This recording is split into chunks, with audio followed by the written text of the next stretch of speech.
So it's been quite a while since I posted a video because I've just been so busy with other projects. I'll open with this vase of flowers that I did from the garden on Tuesday. It's now Saturday. This is it on Tuesday, and at the end I'll show you how it still looks, Saturday, so what's that, nearly a week. These are some tulips I've already taken out of the garden because the patch they were in, I've overcrammed it, which you'll see in a minute. And there's the dad's planter that I've got the little gladioli in. So these are kind of a collection of plants. I still have to clean up this whole area. Some saxifrage and some hollyhocks that I have all in waiting, ready to be repotted. You can see now these two tulip planters are over.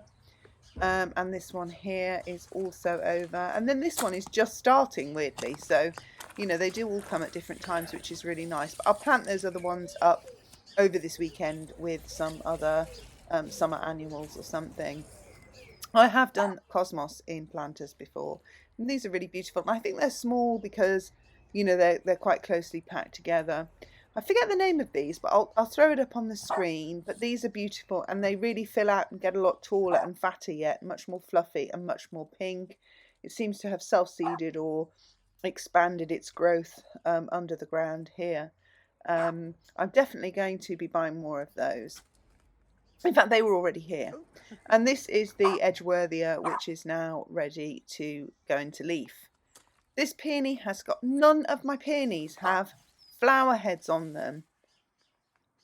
I know I haven't planted them too deeply because I know that's a thing, so I cannot explain it. Some of them are too new, so I'll give them that. But anyway, so these are plants. So this one needs doing up. That did have mint in it. This is lemon mint, which is obviously now coming up fine. Bit of bindweed there. These are just over now. These were beautiful, beautiful tulips. Lovely and tall, would make brilliant cut flowers.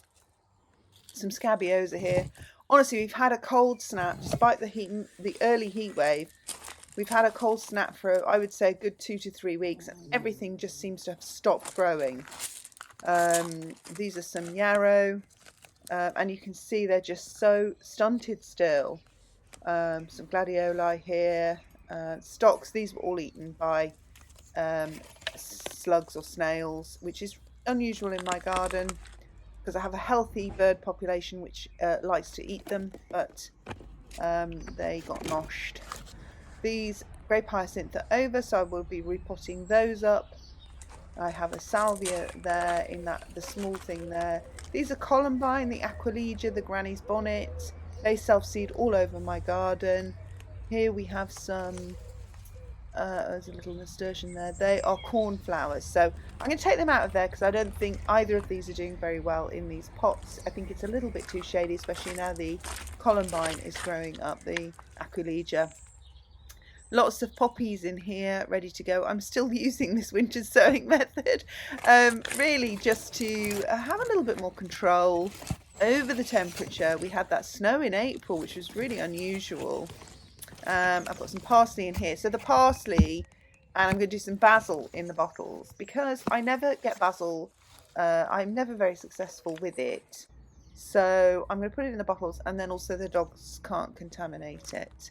More columbine there, more peonies with no flowers, and this is a yellow climbing rose, David Austin, I think it's called Pilgrim something, and this is a Guernsey cream clematis. So this is going to look really nice in flower arrangements, I think, but it needs to fill out a bit more yet.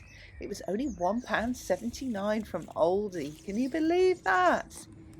£1.79, and it's already had sort of 3 beautiful flowers on it.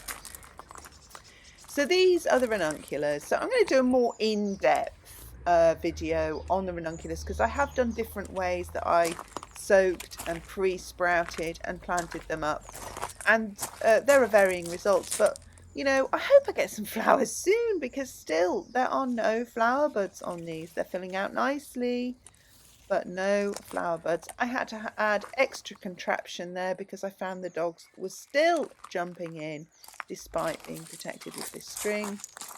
I have these ranunculus in these planters here as well, and I've got some even growing in here because I kind of wanted to make it look as though they were naturalized and they just kind of found themselves in this pot next to the planters. Yeah, we'll see. And these are the pheasant's eye narcissi, which I absolutely love, and they're all coming out now.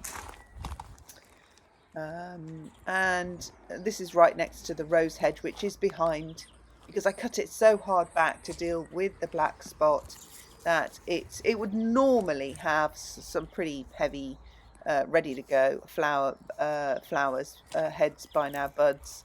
This is damage, I think, from the snow. I thought it was disease, but apparently when you get that warm and then cold, because we had a mini heat wave followed by snow, and apparently roses, the soft, gentle, tender tips do not like that. So I think that's what the problem is there. Certainly we haven't got any black spots showing through yet.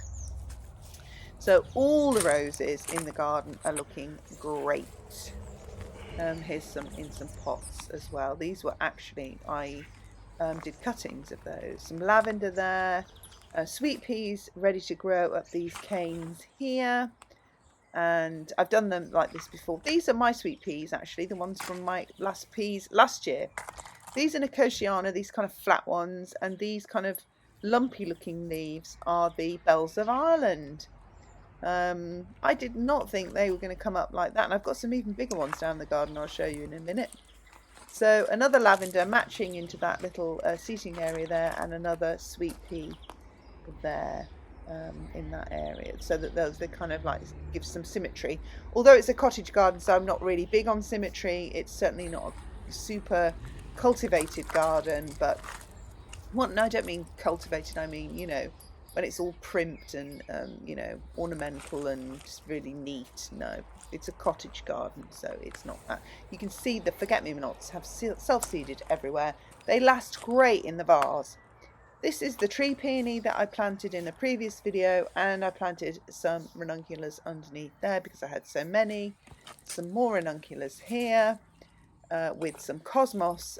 So hopefully when the ranunculus are done, the cosmos will then start coming through, and some more ranunculus here. These were just soaked and then planted straight out. They did not pre-sprout in a dark room. I just soaked them. These I bought as an experiment. These, and you can see they're almost as thick as the ones that I did much earlier and pre-sprouted. These ones I just bought from Marks and Spencer's late and just soaked them and put them straight in the pot, and they're coming up fine. And this is another one, but I think these might be too shaded by this particular tree peony, because you can see when the leaves sort of get disproportionately large, it really means they're probably not getting enough light. So I could move that pot really. Here I kind of have a bit of a dead area in the garden because the cat rolls around here and the dogs chase the cat through here. So I'm having, and it's quite shady. Got a bit of dill, fennel. Is it dill or fennel? I think it's dill. Oh no, it's fennel coming through there. That used to be massive, but I did cut it back. Some crocosmia, and look at the box. And there's little baby birds living in there. And if I catch them chirping, I will film that so you can hear that. These are proper English bluebells which have naturalised in my garden. I've got another couple behind the box. Some dicentra here. Didn't flower this year, but it was very small, so hopefully it will flower this year. And then we've got this wild garlic, which is a great filler. You get some nice tall stems, and it sort of self-seeds again in the shady areas. It's absolutely great for shade if you're looking for filler flowers for shade. Wild garlic, I can thoroughly recommend it.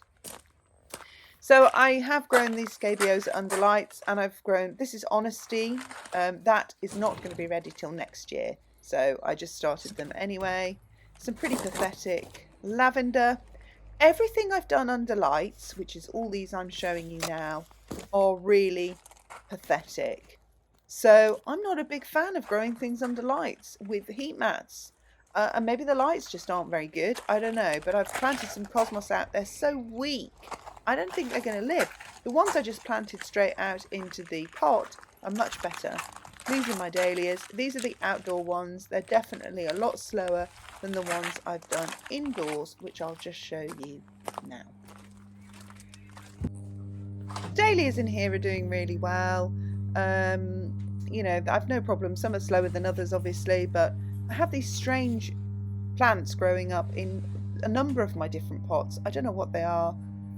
We'll soon find out, I suppose. I had meant to take cuttings of these, but really I'm just so I've got so much on my plate at the moment. I just have not had time.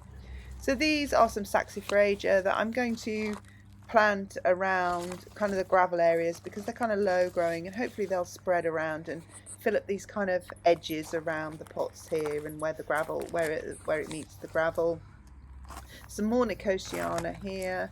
These are Achillea. I've got some pink ones, and that's because mine that I've grown from seed are just really slow. So I think they're not really going to do anything till next year. So I bought these because they were pretty cheap. So I just bought them from B&Q. Poppies and some snapdragons. Couldn't think what they were. Some more clematis from Aldi because they were only £1.79. So I went a bit crazy and I think I bought, I don't know how many I bought, but anyway, there you go. But they seem to be pretty healthy and pretty good. Some more. This was a pot I was going to pot up, but then I could see that it had some alliums in, so I left it. I have some more cornflowers here, but I think they're better off in the beds. So all the cornflowers I have in pots, I'm going to put in a bed. These are verbascum. Again, these are not going to be ready until next year. I'd be amazed if any of these plants do anything this year. So I'm not sort of expecting it. Got some astilbe I have to plant up here. This is another area of collection where I have things that are waiting to go in places. These are some freesias that I also pre-sprouted indoors so that they would be a little bit ahead. I have also planted out some freesias that aren't doing anything because I planted them straight out. That was a north-facing hyacinth for shade, climbing hyacinth. No, what do you call it? Hydrangea. Okay, then I got loads of snapdragons, all a bit in desperate need of going out. Greater knapweed, which is a British wildflower. Some more, I don't know if that was Dara or yarrow there. But as you can see, lots to go out. This is the border that I'm planting up at the moment, which I will have to section off from the dogs because they are just pounding it. I've got some statice in here and some Shasta daisies and some Nigella, Love in the Mist. And I've planted some cosmos the other side. And the cosmos is the ones that I grew under light. So they've been hardened off, but they honestly just look so pathetic. But you can see all these plants around here are all ready. So there's the cosmos there. We'll see. I think they might be too weak. I got some China aster there. I've got all these things. I overdid it. I've got some Coreopsis fiesta here. Some snapdragons potted up here. And some more. There's some sunflowers there. And there is a different coloured honeysuckle because I have a very light green honeysuckle, so I wanted that more reddy, deep reddy leaf there. Peonies all in this border, interplanted with some bunny tails. I've got some snapdragons in here, and again some more of the cosmos that I grew under light. I mean, we'll see. Hopefully, you know, now that they're planted out, they might get some strength. They're in the sun, they're in proper soil. We'll see. None of these peonies have any flower heads on, as do any of my peonies. I don't know why that is. I had flowers last year. Who knows? And finally, no, not finally, we're doing a whole garden tour, but these are my anemones. Pretty disappointed with how small they are. I'm wondering if they still have a bit of growing to do. They've only got 1 or 2 flowers coming out. There's another allium there. So it is possible that they will grow and strengthen and produce some taller stems. These are all my sweet peas from last year that I've now grown, but I think I need to fill it out because they did struggle when we had that cold snap and I lost a few. These are the gladioli that I planted in a video way back when I first did this border. Before I planted the anemones, I did a video of me planting these gladioli, and they're all now coming through. And I'm pretty pleased about that. In fact, I wish I'd planted a few more in there actually. And again, some more flowers showing through there. Just really disappointed with how small they are. There's another sunflower. There's some more achillea, and obviously the sweet peas. And this here is a cultivated blackberry. So what I'm going to do is I'm going to keep the leaves from the bottom so I can grow the flowers, and then the blackberry will grow over the pergola. Some more sweet peas were supposed to go along here, but they have struggled. Some of them are still surviving. These are the worst of all the sweet peas that I've planted, and guess what? They weren't mine. These were ones that I bought in a packet. I don't know what these flowers are, these plants are, I don't know. Does anybody know if they're weeds or not? Because I didn't know whether to pull them up. But they're interfering anyway with the sweet peas, so they're probably going to come up anyway. Some of them, look, have taken off, but I planted a lot, and it's just as well that I did, because they really have struggled. I think sweet peas really, late April, May is when you need to be planting them out. I've got some Verbena bonacariensis here, tons of alliums clustered here, another David Austin rose in the back there, which is pink, but I can't remember the name. Doesn't have the greatest flowers. They tend to be they get too wet and they sort of glue together the petals. Lots of alliums, beautiful wallflower here. It could do with dividing that, actually. It's really big. These are a winner. These are narcissi. I can't remember the name. I'm going to add it when I finish doing this voiceover and the edit. I will put in the name of these narcissi. But they are great in a vase. Look at these tulips, the colour of them as well. What? I mean, look at them. I've got another ton of tulips to come still. But these narcissi, they're tall. They last ages in the vase. Actually, so do the tulips. So some more alliums at the back there. I've actually got quite a lot, but I haven't been making arrangements. I've made the one that I'll show you, that I showed you at the beginning, and then I'll show you how it looks almost a week later. So, but these are just, honestly, if you ever want to do cut flowers to sell, these are brilliant. These are chives. Aren't they pretty? I don't know what happened to my chive patch. It was much bigger. I think I moved it when I expanded this bed, and somehow I've only got half or a quarter of what I had before. But look, I've got a tulip haul video where I did go through all these tulips that I bought, and those are obviously black parrot tulips. Not overly impressed with those frilly petals. I kind of think they're nondescript. They probably would look better in a vase, funnily enough, in a statement vase. This bed over here was the only raised bed I didn't dismantle because I'd already planted it up when I decided to do this bigger border. And I'll show you in a minute that they're just too chocker in there, and I've already taken some out. Those pink flowers at the beginning of the video on the dining table, the outdoor dining table, were from that raised bed. These are lobelia here. I think they are. Actually, I'm not sure. And look at these bells of Ireland here. And there's that fat leaf again. So I think there must be bells of Ireland self-seeding all over my garden, which is so weird when I went through such a faff of putting them in the fridge and all this rubbish to germinate them. And then they, you know, looks like they've self-seeded in some places. And then I've got sort of tulip, the poppies coming between these tulips. I'm still deciding whether to dig up some of these spent tulips and store them so that I can just start with a clean slate now with the annuals. But here's the bed that I didn't dismantle because I'd already planted it up, and I think you can see I've overfilled it, and I think the shorter tulips have been a little bit strangled out by the larger leaves of the alliums.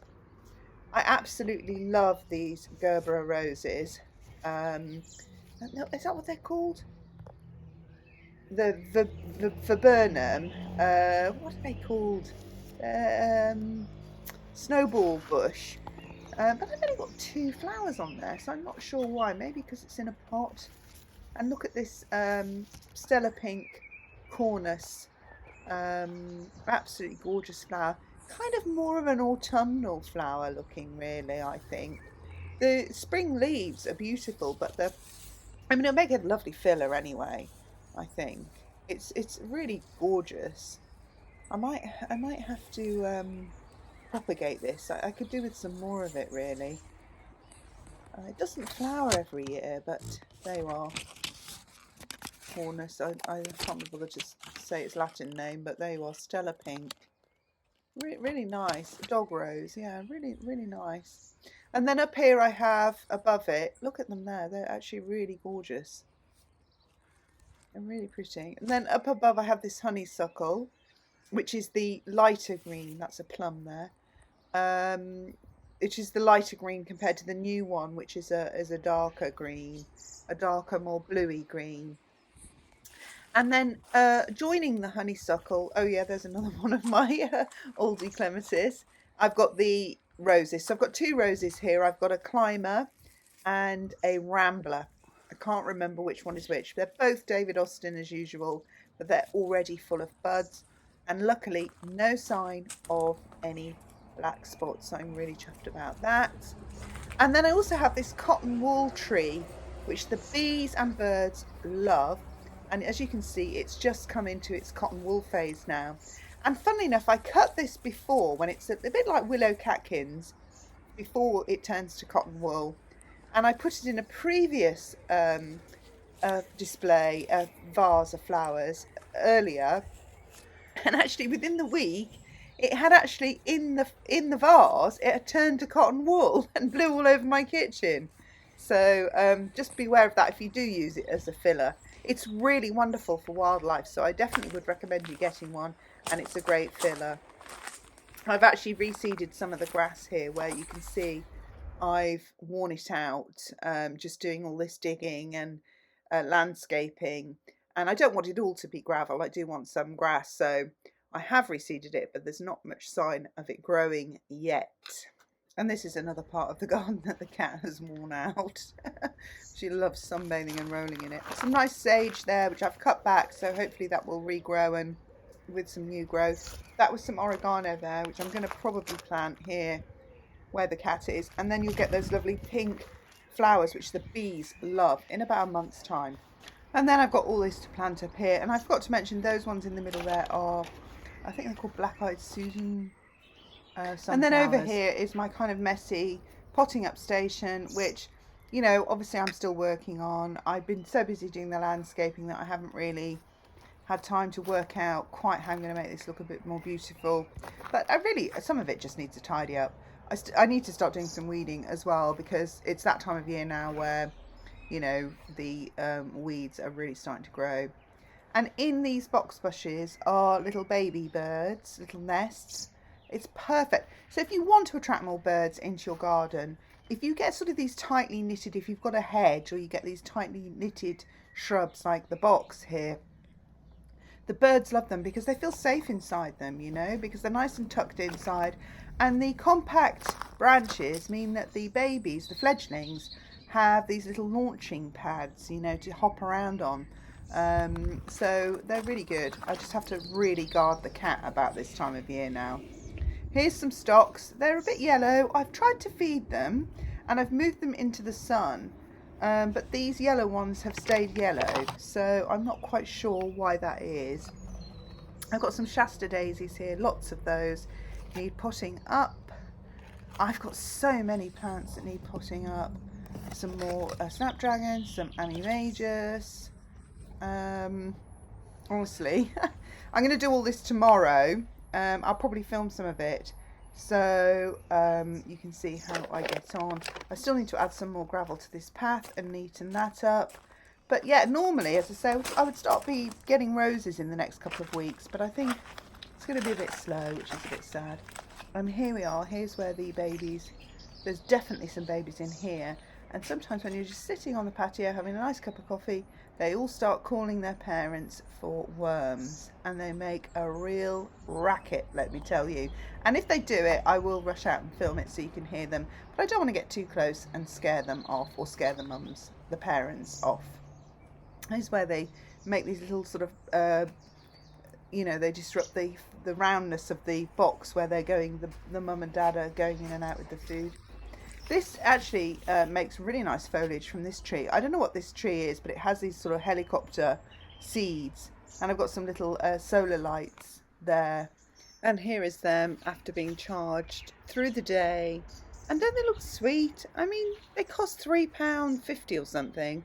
I bought 3 packets. I'm going to wrap some more around some. I don't want to wrap it around the box where the babies are, but here they are. One of them is from last year, so I didn't really look after it. Left it out in bad weather, so it's kind of flashing. Probably just needs changing the settings. But anyway, the point is, they cost nothing to run, and they're really pretty. And if you're sitting outdoors having a barbecue or something on a late summer evening, you can have these anywhere. They don't have to be plugged into the mains.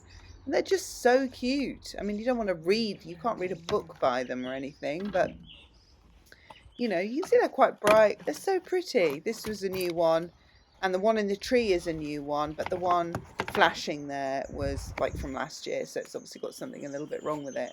But look how cute they are, and they cost nothing. So here's where we sit out at night, and then I light that little pizza oven there, which doesn't work really as a pizza oven, so I light it just as an open fire, and we sit out here in front of the fire and just have really nice relaxing evenings. We watch the bats fly over, because we have lots of bats here, and they fly over it at dusk, and the birds chirp, and you know, it's just really, really pretty. And back to the beginning. So this is the vase after Tuesday, Wednesday, Thursday, Friday, Saturday, Sunday. So what's that, 5 days? And look at them. You wouldn't, in fact, if anything, I think the tulips have grown. They seem to have moved since I did the original. But look, they look like I just picked them 5 minutes ago. And they are 5 days in that vase inside the house. Oh, look, there's the tulips that I told you I dug up because they were getting... I kind of like the way they flop like that. I'm not going to lie, I actually do. But there you go. Look at that. And then I'm just going to finish with my camellia, which the original one, which I showed you in another video, has now passed. All those flowers are gone. There's bird poop everywhere. The birds love it down here. In this sort of, this is underneath the cotton wool tree, funnily enough. And then look at this one. How beautiful is that? So, I mean, there's plenty of flowers, and this is a newer camellia, so it's much smaller.